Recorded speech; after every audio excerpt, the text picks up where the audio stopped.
আমি শিক্ষানবী ঐক্য মঞ্চের সাধারণ সম্পাদক কিঙ্কর অধিকারী। আমার সঙ্গে রয়েছেন ইউনিটি ফোরামের অন্যতম আহ্বায়ক দেবপ্রসাদ হালদার মহাশয়।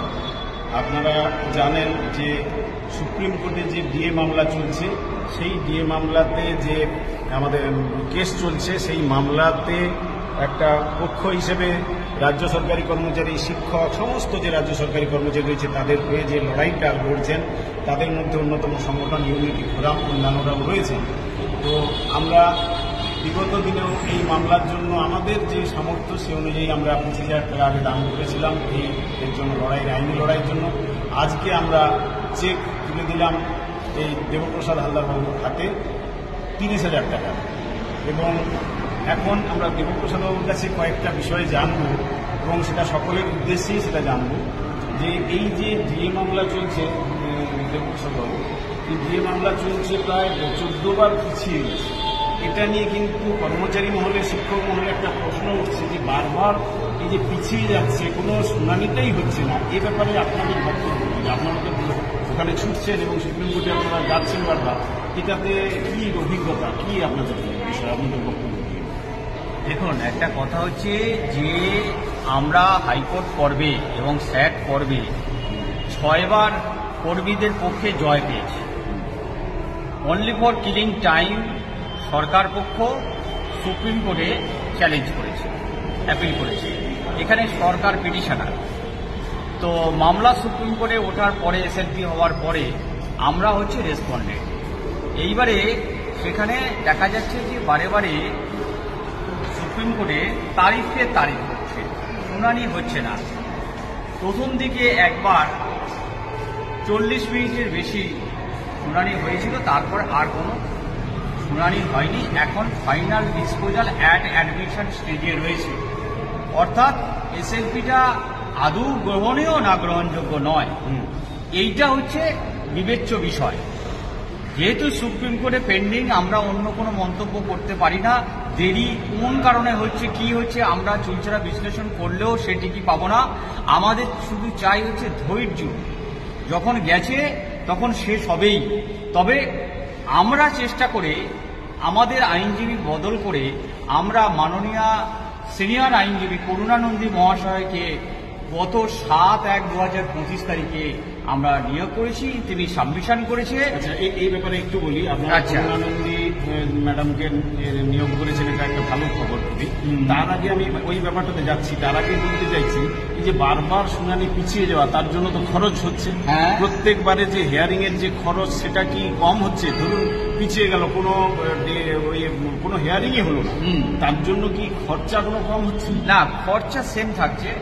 কারণ সবাই জানে যে ডেটে উকিলবাবুরা তো আর না খেয়ে থাকবে না, তাদের ফিসটা বিফোর পেমেন্ট করতে হয়, মামলা ওঠার আগের দিন পেমেন্ট করতে হয়। সুতরাং মামলা হোক বা না হোক খরচাটা একই থাকছে। আমাদের খরচাটা কিন্তু কর্মচারী মহলেই, সর্বস্তরের কর্মচারী, শিক্ষক শিক্ষকের সর্বস্তরের কর্মচারীরাই কিন্তু দিচ্ছেন। এটা স্বীকার্য বিষয়। তার মানে এই এতবার যে হিয়ারিং হয়েছে, সেই হিয়ারিং এ কিন্তু যে খরচ হতেই আছে, কিন্তু এই যে প্রত্যেকবার পিছিয়ে যাচ্ছে তার জন্য যে খরচ কম হচ্ছে এরকম নয়। তাহলে এবারে যেটা আপনারা যেটা এই কথাতে আসছি যে আগামী 25 তারিখ, 25শে মার্চ মামলা উঠতে চলেছে, 95 সিরিয়াল। ব্যাপারটা অনেকের কাছে ভ্রান্তি যে 95 মানে কি করে এত, কিন্তু এর ব্যাপারটা আসল রহস্যটা কি সেটা, এবং যে আইনজীবী বদল করেছেন কেন করলেন, এবং এই আইনজীবীর কাছ থেকে আপনারা কতটা কি আশা করছেন, এবং 25 তারিখে কি সম্ভাবনা রয়েছে, এই ব্যাপারে আপনার বক্তব্য? দেখুন, আমরা প্রথমে বলি যে কেন আমরা আইনজীবী বদল করলাম। ঠিক আছে, এই তারিখ হওয়ার ফলে কর্মচারীদের মধ্যে একটা বিরাট হতাশা সৃষ্টি হয়েছে। তাদের দাবি অনুযায়ী আমরা নিজেদের মধ্যে আলোচনা করে ঠিক করলাম যে একটা সুপ্রিম কোর্টের প্র্যাকটিসরত, নিয়মিত প্র্যাকটিস করে এরকম একজন সিনিয়র অ্যাডভোকেট নিয়োগ করতে হবে। তাহলে হয়তো চেষ্টা করতে হবে, তো তাহলে হয়তো এই তারিখে খেলা বন্ধ হতে পারে। তা আমরা সেইটা খুব চেষ্টা করে আমরা একজন বিখ্যাত বলতে গেলে, যিনি আরজিকর মামলায় ডাক্তারদের হয়ে দাঁড়িয়েছিলেন, সেই স্বনামধন্য মহিলাকে আমরা জোগাড় করতে পেরে আমরা তার সঙ্গে জোগাড় করে কনসালটেশন সেরে গতবার 7/1/2025 যে রেট ছিল সেই রেটে আমরা অ্যাপ্লাই করেছি। এবারে বলতে পারেন যে তিনি কি করেছেন। তিনি দেখুন প্রথমবার যেটা করেছেন সেটা সমস্ত স্তরে কর্মচারীরা ভিডিও দেখেছেন। তিনি যেটা কাজের কাজ করেছেন এই তারিখ পুরো বন্ধ করে দিয়েছেন। কি যদি বলেন, সেখানে উনি হাই অন দ্য বোর্ড বলে দিয়েছেন জজের কাছে। এই হাই অন দ্য বোর্ডের মানেটা কি? এই হাই অন দ্য বোর্ড হচ্ছে শুনানি নিশ্চিতকরণ নেক্সট ডেটে, আর মামলার সিরিয়ালটা খুব কাছাকাছি থাকা 10-15-র মধ্যে। এটা হলেই শুনানি নিশ্চিত হবে, কারণ আমাদের প্রতিবারে দেখা যাচ্ছে 45, 50, 60 থাকে। সেটা উনি করে দিয়েছেন। বিচারপতি রিটায়ার করেছেন বটে, কিন্তু 7 তিনি বলেছেন অ্যাজ প্রেড মানে যাহা প্রেড করেছেন করুণানিধি মহাশয়। হলো এইবার আসি 25 মার্চের ব্যাপারে।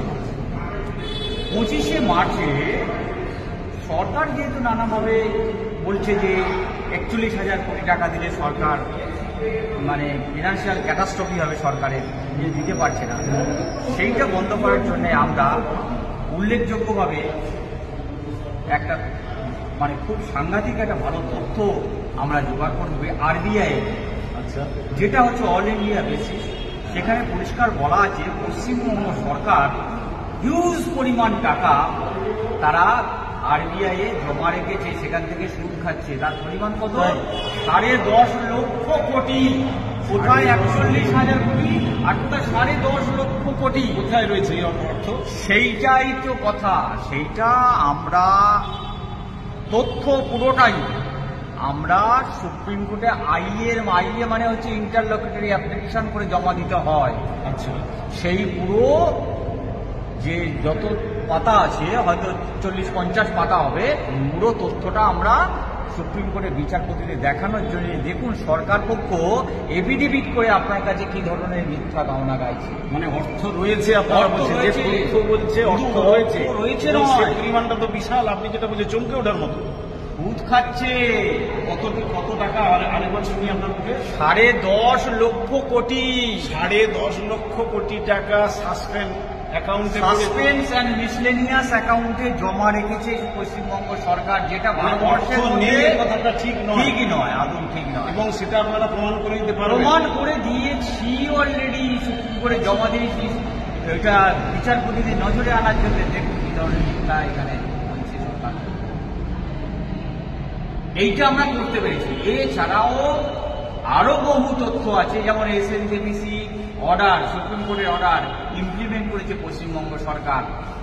সেই ডিপার্টমেন্টাল যে নোটিফিকেশন বা অর্ডার, সেগুলো আমরা ম্যানেজ করেছি। এছাড়াও আরো বহু তথ্য আছে। 1980 সাল থেকে বঙ্গভবনের কর্মচারীরা যে হাউস রেন্ট পায়, কেন্দ্রীয় হারে ডিএ পায়, কেন্দ্রীয় হারে ট্রাভেলিং অ্যালাউন্স পায়, সেই সমস্ত আমরা সমস্ত জমা দিয়েছি। এমনকি সুদ সহ আমাদের কত পাওনা আমরা কেউ জানি না, সেইটা চার্ট আকারে সমস্ত জমা দিয়েছি ডিসেম্বর 2024 পর্যন্ত। আচ্ছা, এরকম বহু আরো তথ্য আছে। আইএটা দেখলেই বুঝতে পারবেন। 136 পাতা টোটাল। সেটা আপনাদের প্রত্যেকের কাছে প্রোভাইড করে দেবো। আপনি প্রত্যেকে আপনার জানিয়ে দেবেন, মিডিয়াও জানিয়ে দেবেন যে 136 পাতার আইএ আমরা গতকাল 18 তারিখ আমাদের যে এওআর আছেন গৌরানন্দের জুনিয়র, তার নাম হচ্ছে মৃগাং প্রভাকর, তিনি জমা করেছেন এবং আইএ পড়ে গেছে, আইএ অ্যালাউ হয়ে গেছে। যেটা আগামী 25 দিনে হিয়ারিং হবে। অ্যাডিশনাল এভিডেন্স হিসাবে, অ্যাডিশনাল ডকুমেন্ট, সরকারকে হারাতে গেলে অ্যাডিশনাল ডকুমেন্ট অর্থাৎ ডকুমেন্টসের মাধ্যমে ওনার যে মিথ্যা সত্য কি আছে আমাদের কাছে সেটা কোর্টের কাছে জানাতে হবে। এটা নিয়ম। আপনারা কি মনে করছেন যে এই 25 তারিখের যে হিয়ারিং, এই হিয়ারিংটা বাস্তবে অন্যান্যগুলোর মতো হবে না, এটা একটা ভিন্ন হবে এভাবে আশা করছেন? এবং 95 যে সিরিয়াল, এই 95 সিরিয়ালটা তো একটা 95 সিরিয়াল নেব। 95 সিরিয়ালটা হচ্ছে প্রতিবারে এটা মামলার 15-20 দিন আগে অ্যাডভান্স লিস্ট বলে একটা কথা আছে, আর পজ লিস্ট, এই দুটো লিস্টের ভাগ আছে। অ্যাডভান্স লিস্টে হচ্ছে বেশি থাকে। এর আগে অ্যাডভান্স লিস্ট যতবার বেরিয়েছে 700-র বেশি। এবারে আমাদের আইটেমটা এগুলো যে 95 কতগুলো কোর্টে বলছি, এটাই বলছি ভাগ করে। এই 95 সিরিয়ালে ডিএ মামলাটি 17টা ডিভিশন বেঞ্চে ভাগ হবে। তাহলে 95কে 17 ভাগ দিলে 6 পয়েন্ট হয়। তাহলে আমাদের ডিএ মামলাটা 6 থেকে খুব বেশি হলে 10-এর মধ্যে থাকবে। এবং তার মানে ওই হিয়ারিং এর একটা সম্ভাবনা প্রবল প্রবল থেকে যাচ্ছে যে একদম 100-200% 45, 50, 60 এই জায়গায় সিরিয়ালে কিন্তু না, থাকবে না, এটা না। কিন্তু নিশ্চিত। এবং আমাদের সেই দিনেই 15-এর মধ্যে ম্যাডাম নিশ্চিত করে দিয়েছিলেন যে ওটা আমি 15-এর মধ্যে শিওরলি করে দেবো এবং শুনানিটা হবেই হবে, যে কোর্টে হোক। এইটা উনি বলেছিলেন। এখন মিলে যাচ্ছে যে অ্যাডভান্স লিস্ট থেকে, আর কাল বাদে পরশু খুব বেশি হলে সোমবার ওয়াজ লিস্ট বেরোবে। কোন বিচারপতির ঘরে পড়ছে মামলাটা থাকছে, বিয়ে মামলাটা, আর কত নম্বর ওয়াজ লিস্টে আমরা কয়েকদিনের মধ্যেই সেটা আমরা জানতে পারব। তো আপনারা শুনলেন দেবপ্রসাদ হালদার, ইউনিটি ফোরামের অন্যতম আহ্বায়ক। তিনি বিষয়টা বললেন খোলসা করে, এবং এই যে মামলা 25 তারিখ যেটা হিয়ারিং হতে চলেছে, আমরা আশা করব কর্মচারী মহল, শিক্ষক শিক্ষাকর্মী মহল আশা করব নিশ্চয়ই এই আইনের মধ্য দিয়েই এই জয় আসবে। আমরা শিক্ষানুরাগী ঐক্য মঞ্চ একটা, আমাদের বিরাট আর্থিক সংস্থান নেই, এই সীমিত ক্ষমতার মধ্য থেকে আমরা যতটা পারছি আর্থিক সাহায্য করছি এই আইনি লড়াইয়ের জন্য। ফলে আমরা সকলেই আশা করব এই আইন যথাযথ আইন এবং শুনানি যথাযথ হোক এবং এই মামলার নিষ্পত্তি দ্রুত হোক, এই আশায় কিন্তু আমরা রয়েছি পশ্চিমবঙ্গের সমস্ত কর্মচারী মহল, শিক্ষক শিক্ষাকর্মী। আমি দেবপ্রসাদ বাবুকে অভিনন্দন জানাচ্ছি, সংগ্রামী অভিনন্দন, এবং লড়াইয়ে জয় আপনার শুধু নয়, এটার মধ্য দিয়ে কর্মচারী মহল সকলের জয় আসবে। এবং আমাদের এই সীমিত যে সাহায্যটুকু আপনারা গ্রহণ করে, আমরা সানন্দে গ্রহণ করলাম, সকলে করছে, আমরা আমাদের সীমিত অবশ্যই খুব ভালো লাগছে আজকে যে আপনার হাত থেকে, আপনার সংগঠনের মাধ্যমে আমরা 30,000 টাকা পেলাম।